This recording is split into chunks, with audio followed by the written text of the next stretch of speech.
শাড়ি মানেই আভিজাত্য, শাড়ি মানেই বাঙালিয়ানা, আর বাঙালির নির্ভরযোগ্য প্রতিষ্ঠান হিসেবে বহু বছর ধরে সুনাম কুড়িয়ে আসছে আদি ঢাকেশ্বরী।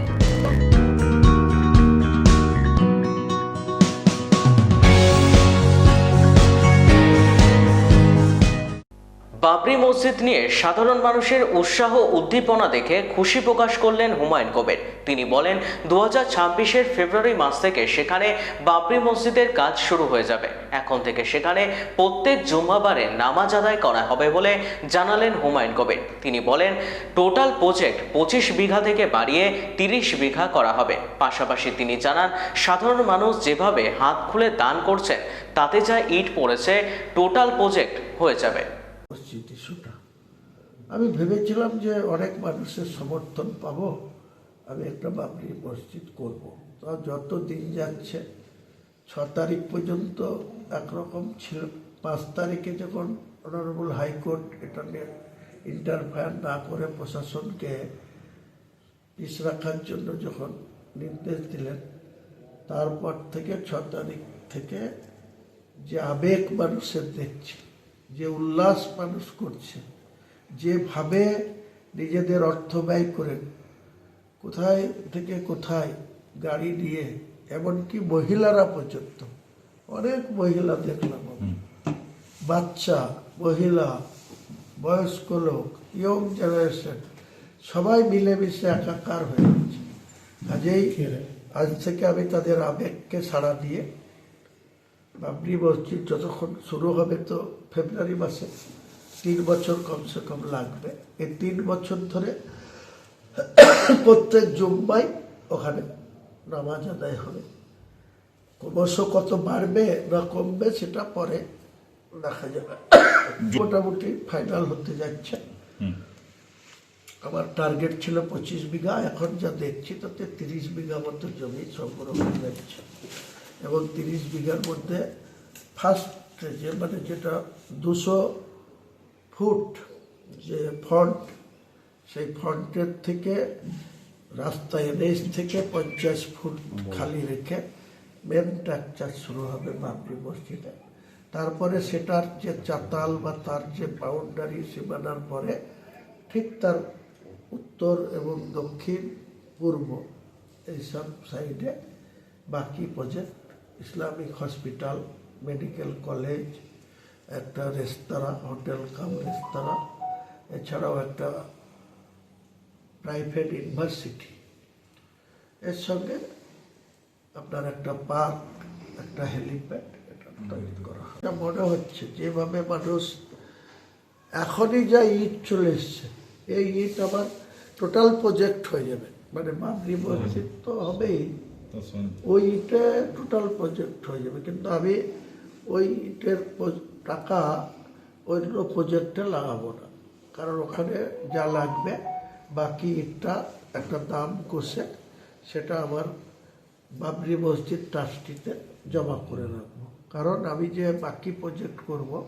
ওটার সঙ্গে মানে এই বাবরি মসজিদে যারা দান করছে, মানে ইট থেকে, পাথর থেকে, বালি থেকে, এমনকি কেউ মাইক নিয়ে চলে আসছে ওখানে দিচ্ছে, আজকে দেখলাম, যে যা পাচ্ছে, কেউ কানের জিনিস দিয়ে দিচ্ছে, কেউ অন্য কিছু দিয়ে দিচ্ছে। তা এই যে আবেগ, এটা আমি ভাবতেও পারিনি যে এতটা মানুষের মধ্যে আবেগ বা সাড়া পাবো। খিচুড়ি হয়েছিল, আমি নিষেধ করেছিলাম যে এত লোক, কত লোক হবে না হবে, তো ওরা আইডিয়া করছিল যে 20-25 হাজার লোক হবে, তো আমরা খিচুড়ি করে দিই। রান্নাও হয়েছে খিচুড়ি, কিন্তু ওখানে কে খাবে খিচুড়ি? 1 লাখের বেশি লোক হয়েছে, 25 হাজার লোককে খাওয়াতে গিয়ে তো লড়াই হবে। আমি বেরিয়ে আসতে পারছিলাম না, এত ধাক্কা। আমি তো জানতে পেরে গেছি ও মির্জাপুরের রবিউল আলম চৌধুরীর লোক। তাকে পুলিশ, আমি সার্ভার টাইমে কমপ্লেন করেছি, ডকুমেন্টস আমি জানতে পেরে গেছি। পুলিশ যদি ব্যবস্থা নেয় খুব ভালো, তাহলে আমি ব্যবস্থা নেওয়ার মতন ক্ষমতা যথেষ্ট আছে, ঠিক নিয়ে নেবো ব্যবস্থা। কি অল্পটা কি কোনো টাকা পয়সা গিয়েছে বলে মনে করছেন? নিশ্চয়ই গিয়েছে, আমার সেম নাম দিয়ে। আর যে ব্যাংকে অ্যাকাউন্ট করেছে সে ব্যাংকেও আমি ছাড়বো না, কারণ ব্যাংকও এত কিছু গোটা হাল্লা হচ্ছে যে West Bengal Islamic foundation of India, অথচ তার নামে ডুপ্লিকেট করলো আর তারা ব্যাংকও তাকে অ্যাকাউন্ট খুলে দিল। যে ব্যাংক অ্যাকাউন্ট খুলেছে তাকেও ছাড়বো না, যে করেছে তাকেও ছাড়বো না, কিছু বলবো না। তাহলে কি বলবো? দেখুন, এখানকার প্রশাসনের কিছু নিজেদের ল অ্যান্ড অর্ডার সম্বন্ধে তাদের নিজের সরকারের মতে চলতে হয়। আমার যে সিকিউরিটি ব্যাঙ্গালোরের একজন কোম্পানি, যে এই বাবরি মসজিদ করতে 80 কোটি টাকা দেওয়ার কথা ঘোষণা করেছে,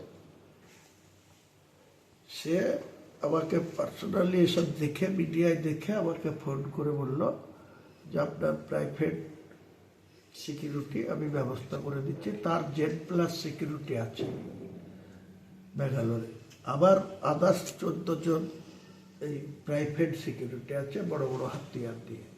তো ও বললো আমি 8 জন সিকিউরিটি আপনার জন্য পাঠাচ্ছি। 8 জন সিকিউরিটি এয়ারে এসেছিল, অন্য এয়ারপোর্ট তাদের আটকাচ্ছে না। কলকাতা এয়ারপোর্টে এখানকার এয়ারপোর্ট অথরিটি বলছে যে বেঙ্গলে কোনো প্রাইভেট সিকিউরিটির এই ধরনের বড় বড় হাতিয়ার নিয়ে, আর্মস নিয়ে কারো সিকিউরিটি নেই। মহারাষ্ট্রের ব্যাপার আলাদা, বা ব্যাঙ্গালোর, চেন্নাই বা দিল্লির ব্যাপার আলাদা, এখানে এটা অ্যালাউ হবে না। তাদের আর্মসগুলোকে সিজ করে রেখেছে, আজ অব্দি সিজ আছে। ওদের কী কী ডকুমেন্টস চেয়েছে, খোদ ওই কোম্পানির, যে কোম্পানি প্রোভাইড করেছিল সেই কোম্পানি আজকে 3টে নাগাদ নামার কথা কলকাতায়।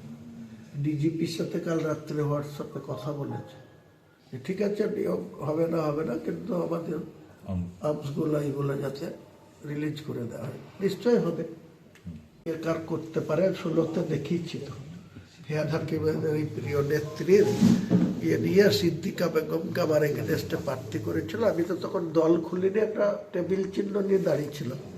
আমি ভোট পেয়েছিলাম 74,210। সি সুধাকর, এখন যে শিলিগুড়ির পুলিশ কমিশনার, ও ছিল এখানকার SP।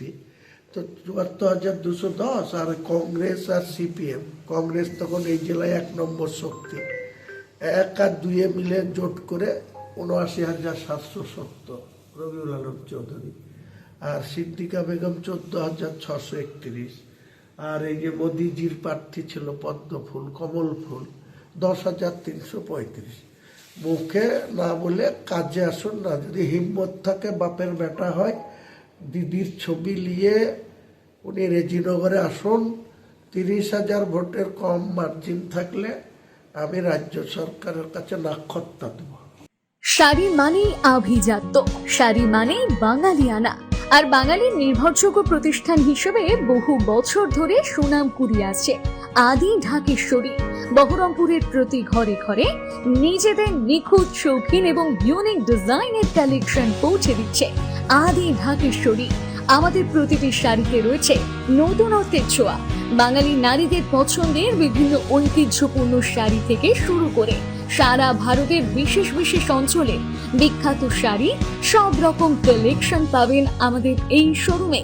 তাই নতুন নতুন রূপে নিজেকে এবং নিজের প্রিয়জনদের সাজিয়ে তুলতে আজই আসুন আমাদের বহরমপুরের শোরুমে।